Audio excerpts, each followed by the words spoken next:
अकोला महानगरपालिकेने शहरातील अतिक्रमणाविरोधात पुन्हा एकदा धडक कारवाई करत मोठी उमरी परिसरातील मुख्य रस्त्यावरील अनधिकृत बांधकाम निष्कासित केले आहे। पोलीस बंदोबस्तात पार पडलेल्या या कारवाईमुळे वाहतूक अडथळे दूर करण्याचा प्रयत्न करण्यात आला। अकोला महापालिका प्रशासनाने मोठी उमरी येथील मुख्य रस्त्यांवर अतिक्रमणाविरोधात मोठी कारवाई केली।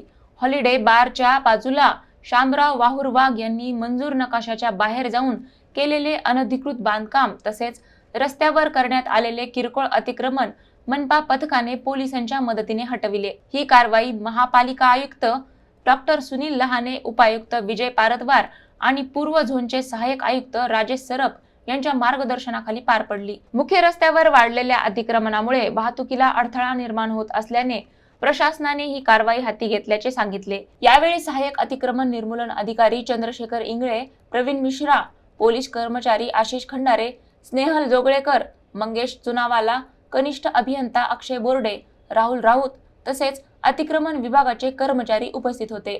दरम्यान शहरातील अतिक्रमणधारकांनी स्वतःहून अतिक्रमण काढून मनपाला सहकार्य करावे, अन्यथा पुढील काळात कठोर कारवाई करण्यात येईल असा इशारा प्रशासनाने दिला आहे।